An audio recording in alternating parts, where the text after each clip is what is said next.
आरक्षण मिळावं ही भूमिका तुमची आहे. काय मुख्यमंत्र्यांना मागणी केली असून?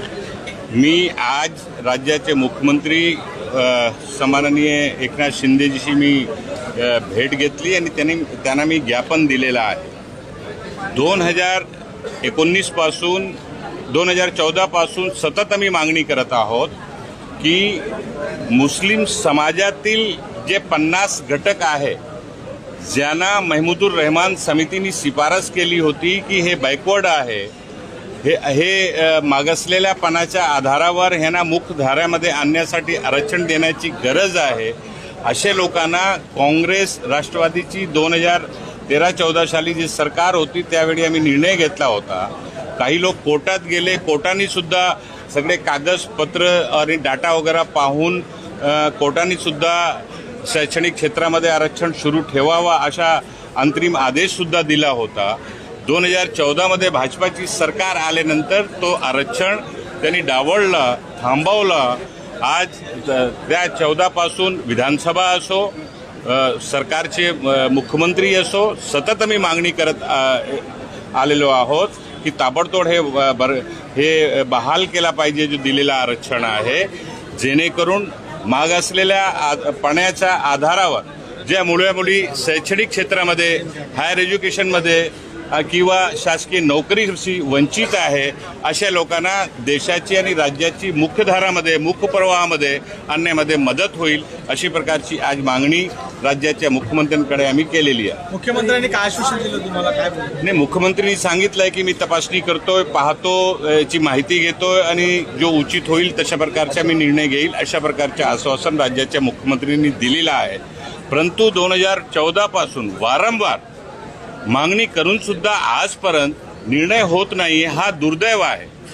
बाबासाहेब आंबेडकरांनी जेव्हा संविधान लिहिलेला होता त्यावेळी त्या संविधानाच्या माध्यमातून या देशामध्ये राहणारे प्रत्येक जाती, जमात, समाज, ज्या मागासलेला समाज आहे त्याला या देशाच्या मुख्य प्रवाहामध्ये आणण्यासाठी आरक्षणाची तरतूद केली होती आणि त्या आरक्षणाची तरतुदी अनुसारच डॉक्टर मनमोहन सिंगनी 2012-13 काँग्रेस आघाडीची सरकार जेव्हा होती त्यांना आम्ही नियुक्ती केली होती की महाराष्ट्रामध्ये काय परिस्थिती आहे त्याचा अहवाल द्या. त्यांनी 2013-14 जेव्हा अहवाल दिला त्या जातीचे वर्णन करून की अमुक मुस्लिम समाजामध्ये अमुक जो समाज आहे तो मागासलेला आहे, त्याला मुख्य धारामध्ये आणण्यासाठी आरक्षण देणं गरजेचं आहे, म्हणून तो आम्ही निर्णय घेतला होता आणि त्याचा लाभ 1 वर्ष त्यावेळी लोकांना मिळाला होता.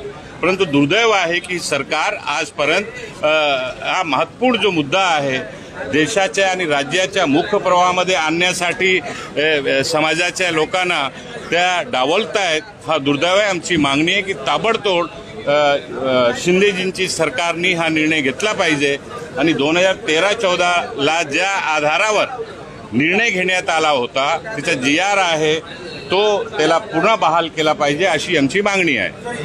हिंदी में भी आपसे जानना चाहेंगे कि मुस्लिम आरक्षण की मांग तो हो रही है लेकिन कोर्ट एम्पिरिकल डेटा मांगता है, क्या आरक्षण दिया गया तो कोर्ट में टिक पाएगा? देखिए, हम मुस्लिम समाज को आरक्षण देने की बात धर्म या मजहब के नाम पर हम लोग नहीं कर रहे हैं.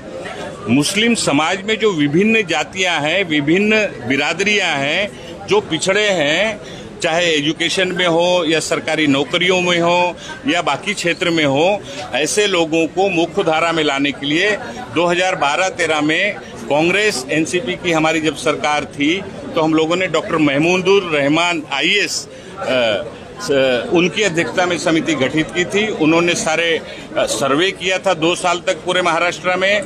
उन्होंने वो डाटा दिया था महाराष्ट्र की सरकार को. 2013 में रिपोर्ट सौंपी थी.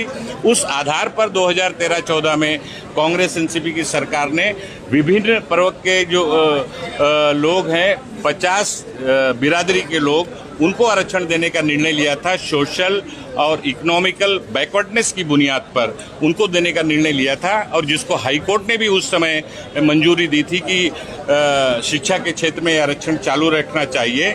लेकिन 2014 में भारतीय जनता पार्टी की सरकार आने के बाद उस आरक्षणों को रोक दिया है.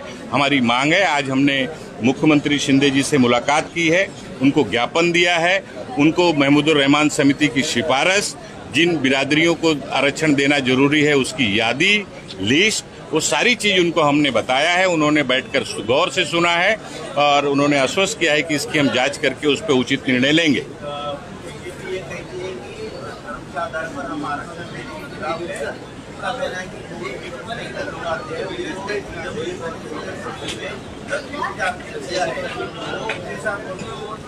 ये भारतीय जनता पार्टी हमेशा इसी बात को कह के कि धर्म के आधार पर, जबकि हम लोग बार बार ये बात कह रहे हैं कि धर्म के आधार पर कोई आरक्षण दिया ही नहीं गया है, ना ही धर्म के आधार पर आरक्षण देने की मांग हो रही है।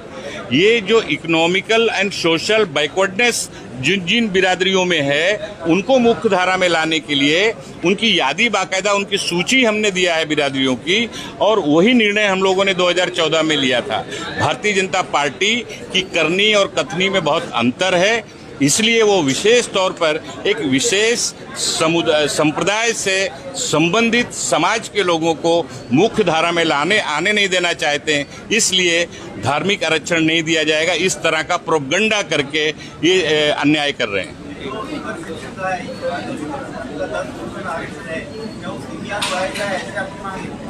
सवाल देखिए, हर समाज को, सवाल कोई एक विशिष्ट समाज की बात नहीं है। जो इकोनॉमिकल सोशल बैकवर्डनेस, जो पिछड़ापन है, वो पिछड़ेपन को दूर करने के लिए, सबको मुख्य धारा में लाने के लिए देश के संविधान ने आरक्षण के माध्यम से प्रोविजन किया है और वो लागू होना चाहिए।